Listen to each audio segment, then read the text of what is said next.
اللہ اللہ اللہ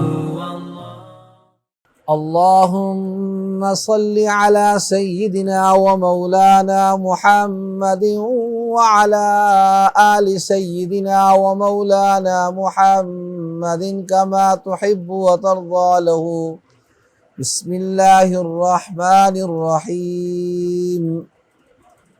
عن عمر بن الخطاب رضي الله تعالى عنه وعن كل الصحابة أجمعين قال قال رسول الله صلى الله تعالى عليه وسلم إنما الأعمال بالنيات وإنما لامرئ ما نوى فمن كانت حجرته إلى الله ورسوله فحجرته إلى الله ورسوله ومن كانت حجرته إلى دنيا يصيبها أو امرأة يتزوجها فحجرته إلى ما هاجر إليه متفق علیہ او کما قال علیہ الصلاۃ والسلام. عزیز سامعین، درس حدیث شریف کی اس مجلس میں چند دنوں سے یہ حدیث مبارکہ نقل کی جا رہی ہے. یہ وہ حدیث مبارکہ ہے جسے صاحب مصابیح محی السنہ حسین ابن مسعود رحمۃ اللہ علیہ اور آپ کی تابعداری میں محمد بن عبداللہ یا عبید اللہ رحمہ اللہ علیہ جو صاحب مشکات ہیں، دونوں نے اس روایت کو اپنی کتاب کے شروع میں نقل کیا ہے. امام بخاری رحمۃ اللہ علیہ کی تابعداری کرتے ہوئے، اور بعض محدثین جیسے عبد الرحمن ابن مہدی رحمۃ اللہ علیہ کا قول ہے کہ جو بھی کوئی کتاب لکھے خصوصاً علم حدیث میں تو اس حدیث مبارکہ کو ابتدا میں رکھنا چاہیے تاکہ نیتوں کی درستگی ہو. اور بعض نے ذکر کیا ہے کہ اس حدیث کے عظیم الشان ہونے کی وجہ سے اس حدیث مبارکہ کو سر فہرست ذکر کیا گیا ہے. اس حدیث مبارکہ کا شان ورود کل کی مجلس میں آیا. ایک خاتون تھی ام قیس، ایک صحابی کو ان سے محبت تھی. انہوں نے نکاح کے لیے شرط یہ رکھی ام قیس نے کہ آپ مکہ سے مدینہ ہجرت کریں گے تو تب میں اپنا نکاح آپ کے ساتھ ہونے دوں گی. انہوں نے مکہ سے مدینہ ہجرت کی. یہ جو مکہ سے مدینہ ان کی ہجرت ہوئی وہ اس عنوان پہ کہ میرا ان سے نکاح ہو جائے. آپ صلی اللہ تعالی علیہ وسلم کو جب اس کا علم ہوا تو آپ صلی اللہ علیہ وسلم نے اس پر یہ حدیث مبارکہ بیان فرمائی کہ جو آدمی اللہ کی رضا کے لیے اخلاص کے ساتھ عمل کرتا ہے اس پر اجر و ثواب ملتا ہے، اور اگر نیت دنیا ہو تو پھر اس نیت فاسدہ کی وجہ سے وہ اجر و ثواب نہیں ملتا جو عمل پر ہونا چاہیے. پھر اس حدیث مبارکہ میں راوی حضرت عمر بن الخطاب رضی اللہ تعالیٰ عنہ ہیں. کل کی مجلس میں ان کا بھی تذکرہ ہوا. عام الفیل کے یعنی وہ ہاتھیوں والے قصے کے 13 سال بعد آپ کی پیدائش ہوئی. 13 سال بعد آپ کی پیدائش ہوئی ہے، اور آپ کا اسلام لانا یہ حضور نبی مکرم صلی اللہ علیہ وسلم کی دعا کا ثمرہ تھا، جسے بعض احباب نے اس طرح ذکر کیا کہ سارے صحابی حضور کے مرید ہیں لیکن عمر مراد رسول صلی اللہ علیہ وسلم. آپ صلی اللہ علیہ وسلم نے دعا کی، یا اللہ عمر بن ہشام یا عمر بن خطاب ان دونوں میں سے کسی ایک کے اسلام لانے سے اسلام کو تقویت عطا فرما. اللہ رب العزت نے حضرت عمر بن الخطاب رضی اللہ تعالی عنہ کو ایمان کی دولت سے مالا مال کیا، اور ان کے اسلام لانے سے دین اسلام کو غلبہ حاصل ہوا، روب حاصل ہوا، دبدبہ حاصل ہوا. آپ صلی اللہ علیہ وسلم نے ایک موقع پر ارشاد فرمایا، میرے 2 وزیر آسمانوں میں ہیں اور 2 وزیر زمین پر. آسمانوں کے جو 2 وزیر ہیں ایک تو جبریل و میکائیل ہیں، ایک جبریل ہے دوسرے میکائیل ہیں، اور زمین کے جو دو وزیر ہیں، ایک ابو بکر رضی اللہ تعالیٰ عنہ، دوسرے عمر رضی اللہ تعالیٰ عنہ۔ صدیق اکبر رضی اللہ تعالیٰ عنہ کی وفات کے بعد 13 ہجری میں آپ کو خلافت پر فائز کیا گیا 3 ہجری میں، اور 10 سال تقریباً 10.5 سال کے قریب آپ نے خلافت کا زمانہ پایا، اور 13 ہجری میں خلیفہ بنے حضرت صدیق اکبر رضی اللہ تعالیٰ کے وصال کے بعد 13 ہجری میں خلیفہ بنے، اور 23 ہجری میں 26 ذوالحجہ کو حالت نماز میں آپ پر حملہ ہوا، آپ اس سے زخمی ہو گئے، اور 1 محرم الحرام کو حضرت عمر بن الخطاب رضی اللہ تعالیٰ عنہ دنیا سے رخصت ہو گئے۔ آپ کا جنازہ حضرت صہیب رضی اللہ تعالیٰ عنہ نے پڑھایا۔ آپ سے 500 احادیث روایت کی جاتی ہیں، مختلف کتابوں میں 500 سے زائد احادیث آپ سے منقول ہے۔ آپ کی علمی استعداد اتنی زیادہ تھی کہ آپ صلی اللہ علیہ وسلم نے فرمایا لو کان بعدی نبی لکان عمر، اگر میرے بعد کوئی نبی ہو تو وہ عمر رضی اللہ تعالیٰ اس قابل ہے۔ باقی اس حدیث مبارکہ میں فرمایا انما الاعمال بالنیات، ایک ہوتا ہے عمل، ایک ہوتا ہے فعل۔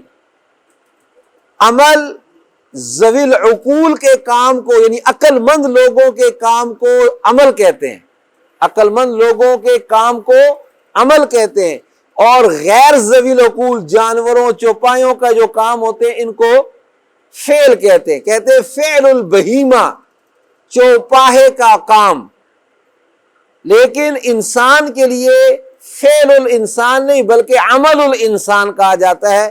عمل کا جو اصل مقام ہے نا، مصداق ہے، وہ ذوی العقول ہیں، جو عقل والے لوگ ہیں۔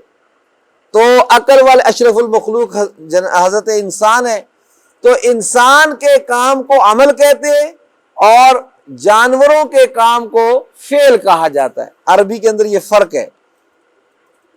اور عمل کے اندر قصد اور ارادے کا ہونا ضروری ہے، عمل کے اندر قصد اور ارادہ اس کا ہونا ضروری ہے، جبکہ فعل میں تعمیم ہے، خواہ ارادہ ہو یا نہ ہو، اس سے کوئی سروکار نہیں۔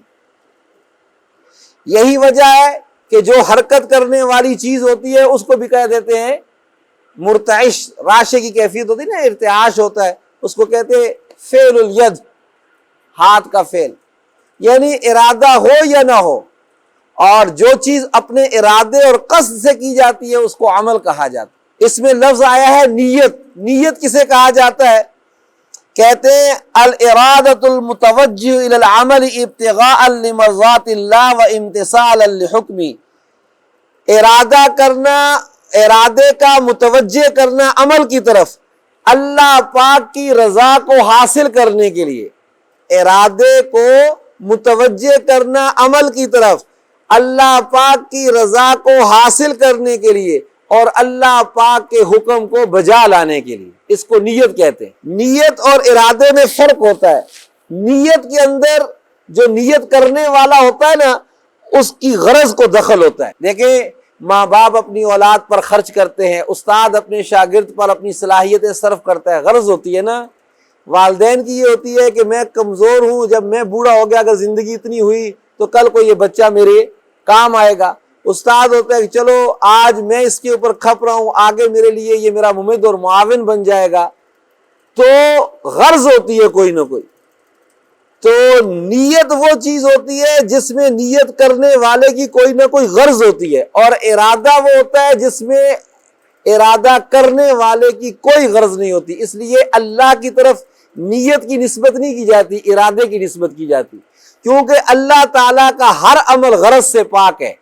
اس حدیث کا مقصد فقہی مسائل بیان کرنا نہیں بلکہ یہ سمجھانا مقصود ہے کہ چیزوں کے اندر حسن پیدا ہوتا ہے نیت کی وجہ سے۔ اگر کتنا ہی اعلیٰ سے اعلیٰ کام ہو لیکن نیت صحیح نہ ہو تو وہ عمل بیکار ہو جاتا ہے، حبط ہو جاتا ہے، ضائع ہو جاتا ہے۔ اور اگر عمل چاہے کتنا ہی کمزور کیوں نہ ہو لیکن نیت اچھی ہو تو اللہ تعالیٰ کے ہاں اس کا مرتبہ اور مقام بڑھ جاتا ہے۔ اعمال 3 طرح کے ہوتے ہیں جی، اعمال 3 طرح کے۔ ایک ہوتا ہے نیکی، ایک ہوتا ہے مباح کام، جیسے کھانا کھانا، سونا، یہ مباح کام ہے۔ اب اور ایک ہوتا ہے گناہ، تو اجماع ہے اس بات پر کہ گناہ کے کاموں میں نیکی کی نیت کرنے سے بھی وہ گناہ نیکی نہیں بنتے۔ ایک آدمی کہتا ہے جی میں موسیقی کا پروگرام طے کرتا ہوں، میلوڈی نائٹ آج مناتے ہیں، جب سب اکٹھے ہو جائیں گے تو پھر مولانا طارق جمیل صاحب کا بیان لگوا دیں گے۔ اس نیت کے ساتھ کوئی فائدہ نہیں، کیونکہ گناہ گناہ ہی ہے، گناہ کے لیے نیکی کی بھی نیت کرے گا تب بھی وہ گناہ گناہ ہے۔ بالاجماع بات ہے، گناہ کے لیے نیکی کی نیت کوئی فائدہ نہیں دیتی۔ ہاں جو اچھائی ہے اور مباح کام ہے، جیسے کھانا کھانا، آرام کرنا، اب ایک آدمی ویسے بھی آرام کرتا ہے، کھانا ویسے بھی اس نے کھانا ہے، لیکن اس نیت سے کھاتا ہے کہ میں اس کھانا کھانے کے ساتھ میرے جسم کو طاقت و تقویت حاصل ہوگی تو میں اللہ کی عبادت اچھے طریقے سے کروں گا، تو وہ کھانا کھانا بھی کیا بن جائے گا؟ ثواب کا مقام۔ وہ ایک آدمی بہت سخت طبیعت اس کی خراب ہے، وہ تھوڑی دیر کے لیے آرام کرتا ہے اس نیت کے ساتھ تاکہ میں جب اللہ کی عبادت کروں تو پوری بیداری کے ساتھ کروں، تو وہ آرام کرنے بھی اس کے لیے کیا بن جائے گا؟ نیکی بن جائے گا۔ نیت کے لیے زبان سے تلفظ ضروری ہے، تو علماء نے نقل کیا ہے راجح قول یہ ہے کہ غفلت کو زائل کرنے کے لیے زبان سے تلفظ کر لے تو کوئی بات نہیں، وگرنہ زبان سے تلفظ کرنا کوئی ضروری نہیں۔ اچھا اس میں لفظ استعمال ہوا ہجرت، فمن کانت ہجرتہ الی اللہ ورسولہ فہجرتہ الی اللہ۔ ہجرت کسے کہتے ہیں؟ ہجرت کہا جاتا ہے انتقال من مکان الی مکان، ایک جگہ سے دوسری جگہ منتقل ہونا، ایک جگہ سے دوسری جگہ منتقل ہونا۔ یہ تو لغت میں اصطلاح میں کہتے ہیں انتقال من مکان الی مکان لرضاء اللہ تعالی، اللہ کی رضا حاصل کرنے کے لیے ایک جگہ سے دوسری جگہ کی طرف منتقل ہونا، یہ ہجرت کہلاتا ہے۔ ہجرت کی دو قسمیں جی، ایک ہجرت ظاہری ہے اور دوسری ہجرت باطنی ہے۔ ہجرت ظاہری کے مقامات یہ ہیں کہ آدمی دار الفساد سے دار الامن کی طرف ہجرت کرے۔ ایک جگہ پر خانہ جنگی ہے، لڑائی جھگڑا فتنہ فساد ہے، وہاں سے امن کی جگہ کی طرف ہجرت کرے۔ جیسے مکہ کے رہنے والوں نے مکہ سے ہجرت کی حبشہ کی طرف، کس لیے تھی یہ ہجرت؟ دار الفساد سے دار الامن کے لیے تھی، کیونکہ مکہ کے اندر ان کو تکلیفوں پہ تکلیفیں دی جا رہی تھیں، وہ چاہتے تھے کہ ہم سکون کے ساتھ عبادت کر سکیں، اس لیے انہوں نے مکہ سے ہجرت کی حبشہ کی طرف۔ دوسری قسم اس کی یہ ہوتی ہے کہ آدمی دار الکفر سے دار الاسلام کی طرف ہجرت کرے، جیسے مکہ کے رہنے والوں نے مکہ سے ہجرت کی مدینہ منورہ کی طرف، تو دار الکفر سے دار الاسلام کی طرف۔ پھر فتح مکہ کے بعد تو خیر وہ بھی دار الاسلام بن گیا۔ ہجرت کی یہ دونوں قسمیں تا قیامت قائم رہیں گی جی۔ کہیں پر فساد ہے، آپ دیکھیں افغانستان میں فساد ہے، لڑائی جھگڑا ہے، فتنہ فساد، یا کسی سرحد کے کسی علاقے کے اندر خانہ جنگی ہے، آدمیوں کے آپس میں قتل و قتال ہو رہا ہے، وہ آدمی کہتا ہے یار اس سے بہتر ہے میں کسی اور طرف منتقل ہو جاتا ہوں، وہ اس علاقے کو چھوڑ کر کسی ایسے جگہ کی طرف آ جاتا ہے جہاں پر وہ پرامن آسانی کے ساتھ اپنی زندگی گزارتا ہے۔ اگر اللہ کی رضا کے لیے ہجرت کرتا ہے اس پر اس کو اجر و ثواب ہے، اپنا گھر بار چھوڑتا ہے، اپنے رشتہ دار چھوڑتا ہے، اعزاء و اقارب چھوڑتا ہے، بہت بڑا معاملہ ہے۔ جو باطنی ہے نا ہجرت باطنی، وہ یہ ہے کہ ما نہى اللہ عنہ، ان چیزوں کو چھوڑ، جن چیزوں سے اللہ نے منع کیا ان چیزوں کو چھوڑ دینا۔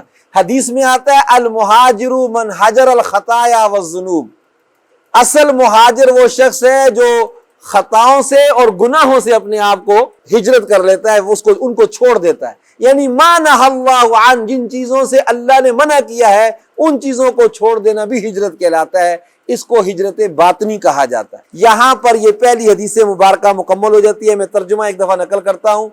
حضرت عمر بن الخطاب رضی اللہ تعالیٰ عنہ فرماتے ہیں رسول اللہ صلی اللہ علیہ وسلم نے ارشاد فرمایا اعمال کا دار و مدار نیتوں پر ہے، اور ہر شخص کے لیے وہی ہے جس کی وہ نیت کرتا ہے۔ جس شخص کی ہجرت اللہ تعالیٰ اور اس کے رسول کی طرف ہے اس کی ہجرت اللہ تعالیٰ اور اس کے رسول کے لیے ہے۔ جس شخص کی ہجرت دنیا کے لیے ہے کہ اسے پہنچے یا کسی عورت سے نکاح کرنے کی غرض ہے تو اس کی ہجرت اس چیز کی طرف ہے جس کے لیے اس نے ہجرت کی، یعنی اللہ کے ہاں پر اس کو اجر و ثواب نہیں ملے گا۔